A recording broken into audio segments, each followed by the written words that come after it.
Labs vakars jūsu mājās, EVTN ēterā ziņas studijā Ģirds Linde ar patiesi interesantām ziņām. Šodien, 24. februārī, kad aprit 4 gadi kopš Krievijas pilna mēroga iebrukuma Ukrainā, Rīgā notika un notiek vairāki piemiņas un atbalsta pasākumi, lai godinātu kara upurus un apliecinātu solidaritāti ar Ukrainas tautu. Jau 7:30 pie Brīvības pieminekļa aptuveni 500 cilvēki pulcējās akcijā kopā līdz uzvarai. Pasākums sākās saulēktā ar klusuma brīdi godinot Ukrainas tautas upurus.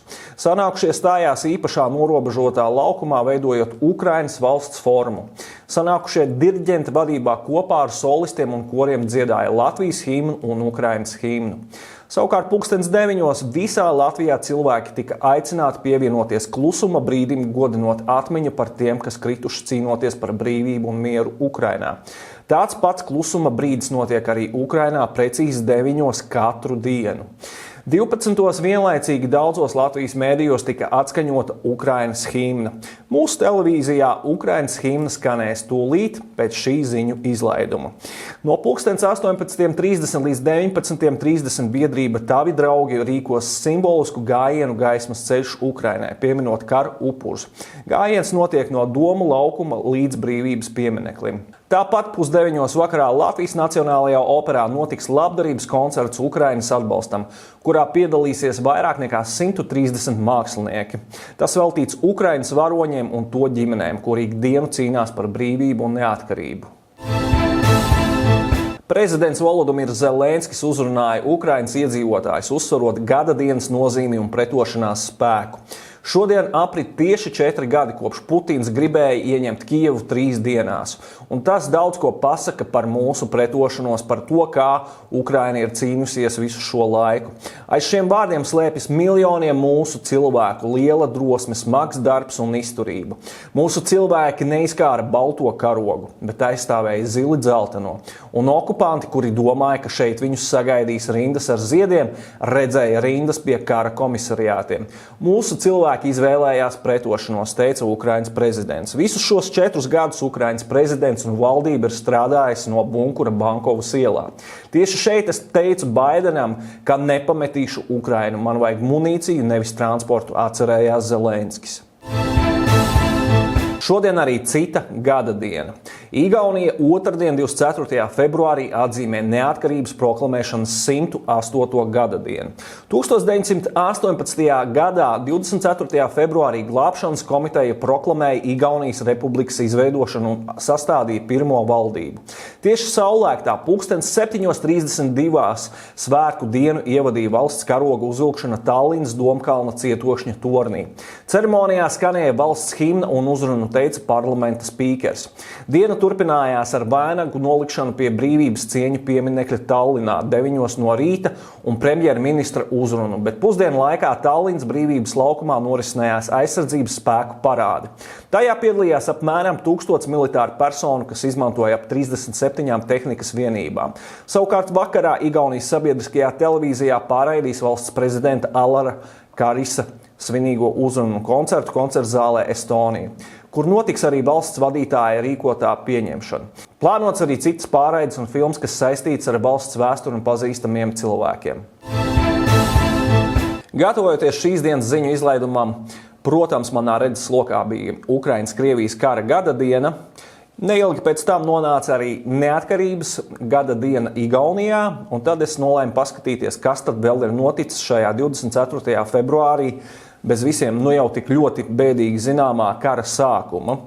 1582. gada 24. februārī Romas pāvests Gregorijs 13. izsludina Gregoriāņu kalendāru. Mūsdienās oficiālais kalendārs lielākajā daļā valstu pasaulē. Tas sākās ar pāvesta Gregora uzdevumu, kad Vatikāna astronoma Luigi Lilio vadībā tika veikti astronomiskie aprēķini un konstatēts, ka visu laiku lietotais jūlija kalendārs ir atpalicis no saules laika 10 dienas. Katoļu zemēs jauno kalendāru pieņēma automātiski, savukārt protestantu zemes sākumā to noraidīja. Tomēr ar laiku bija spiestas atzīt tā praktiskās priekšrocības. 1905. gada 24. februārī mirst franču rakstnieks Žils Verns, kurš ieguva pasaules slavu ar tādiem romāniem kā 80 dienas apkārt zemeslodei, Kapteiņa Granta bērni un daudzi citi. Šajā dienā 1992. gadā notika arī kaut kas pavisam romantisks. 24. februārī leģendārās grupas Nirvana līderis Kurts Kobeins apprecēja dziedātāju Kortniju Lovu. Un vēl nedaudz humoram, šodienas ziņu izlaidums 24. februārī ieies vēsturē arī to, ka ziņu diktoram Ģirtam Lindem ir jauns matu sakārtojums, un viņš ir bijis pie friziera. Turpinājumā virtuāli dosimies uz Meksiku. Meksikas armijas operācijā, kurā tika nogalināts narkobarons Nemesio El Mencho Oseguera, un tai sekojošā vardarbībā ir gājuši bojā vismaz 74 cilvēki. Pirmdien paziņoja Meksikas drošības ministrs. Starp nogalinātajiem ir 25 Nacionālās gvardes virsnieki. 59 gadus vecais karteļa vadonis Oseguera svētdien tika ievainots sadursmē ar karavīriem Jalisco štata Tapalpas pilsētā un nomira, kad viņu transportēja lidmašīnā uz Mehiko. Armija mēģināja aizturēt Osegueru, par kura notvēršanu bija izsolīta $15 miljonu atlīdzība. Karteļa kaujinieki atriebjoties par uzbrukumu bosam un viņa nāvi vairākos štatos aizdedzināja automašīnas un ar tām bloķēja ceļus. Viņi arī uzbruka bankām, degvielas uzpildes stacijām un veikaliem. Valdība pirmdien paziņoja, ka situācija atkal tiek kontrolēta. Uzrunu tautai pat teica valsts prezidente Klaudija Šeinbauma. Meksika ir mierīga. Mēs pamodāmies bez jebkādām ceļu blokādēm un visa aktivitāte ir atjaunota. Prezidents uzsver, ka armijas operācijā piedalījās tikai Meksikas bruņotie spēki. Tomēr operācija tika veikta līdzās Meksikas operatīvajai informācijai, izmantojot arī papildu informāciju no ASV iestādēm. Vardarbība pēc Osegueras nāves skāra apmēram 20 no 32 Meksikas štatiem, ziņoja mēdīji. Bijušais policists Oseguera bija vadījis karteli kopš šī karteļa dibināšanas 2011. gadā. Meksikas noziedzīgā pasaulē viņš bija iesaukts par gaļu kungu, jo viņam patika gaļu cīņas. Šeit vērts piebilst, ka Meksika ir izseni zinām kā ļoti kriminogēna valsts, un šis moments, kad karteļa vadītājs ir arī bijušais policists, var teikt, ir apspēlēts jaunākajā Oskara Rupenheita filmā Tumšzilais evaņģēlijs. Turpinājumā kāda kristīga vēsts. 2026. gadā, turpinot valsts atbalstu kultūra vēsturisku dievnamu saglabāšanai, Nacionālā kultūras mantojuma pārvalde ir apstiprinājusi finansējumu 25 sakrālām mantojuma objektiem visā Latvijā. Kopumā tika saņemti 99 pieteikumi par kopējo summu vairāk kā 7 miljonu eiro. Programmas ietveros sadalīts $1,5 miljons eiro. Atbalsts paredz līdzekļus gan avārijas seku novēršanai, gan restaurācijai, projektēšanai un citiem neatliekamiem darbiem luterāņu, katoļu, pareizticīgo, vecticībnieku, anglikāņu un citu reliģisku organizāciju dievnamos un tiem piesaistītos objektos. Sakrālā mantojuma saglabāšanas finansēšanas likuma mērķis ir nodrošināt nacionāli nozīmīgu kulta celtņu, baznīcu, klosteru, kapelu, lūgšanu namu un reliģisko priekšmetu saglabāšanu nākamajām paaudzēm. Objektu uzturēšanu un atjaunošanu regulē arī likums par kultūras pieminekļu aizsardzību un citi normatīvie akti. Par ātruma ievērošanu uz ceļiem būs jādomā vēl vairāk un jāsargā maciņš arī vēl vairāk, jo naktī uz trešdienu, 25. februārī, vidējo braukšanas ātrumu sāks kontrolēt vēl 3 valsts autoceļu posmos. Uz Tallinas šosejas no Vītrupas līdz Svētciemam 7 km garumā.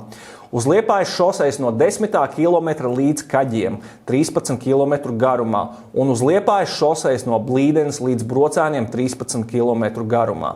Informēja Latvijas valsts ceļi. Šajos posmos iekārtas kontrolēs vidējo braukšanas ātrumu, oktu, tehnisko apskati un autoceļu lietošanas nodevas samaksu.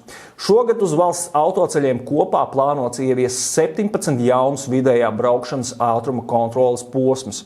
No marta līdz mājām paredzēts ieviest vidējā braukšanas ātruma kontroli vēl 14 posmos. Turpinājumā par sportu. Hokejs turpinās arī ārpus olimpiādas. Kijevas Capitals komanda pirmdien Optibet hokeja līgas mačā pārspēja tiešo konkurenti Mogo RSU. Capitals mājas spēlē Piņķos uzvarēja ar rezultātu 5-3. Turnīra līderi Liepājas hokeja komanda, kurai ir 58 punkti 36 spēlēs. 57 punktus 35 cīņās guvusi Kijevas Kapitals, bet 56 punkti ir attiecīgi Mogo RSU un Zemgale vienībā.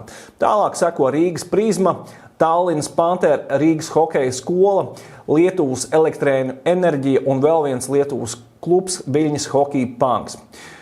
OHL izslēgšanas spēļu uzvarētājs tiks kronēts par Baltijas čempionu, bet augstāko vietu ieņēmušās Latvijas un Lietuvas vienības kļūs par savu valstu čempionēm. Noslēgumā par laiku. Naktī uz trešdienu vietām centrālajos un austrumu rajonos gaidāms neliels sniegs. Minimālā gaisa temperatūra naktī būs -9, -14. Maksimālā dienā 0 līdz -5. Ceturtdien debesis būs mākoņains, vietām skaidrosies. Dienā vietām Latvijas ziemeļu daļā gaidāms neliels sniegs. Temperatūra visā valstī dienā ap 0 grādiem. Lai jauks un svētīgs vakars jūsu mājās!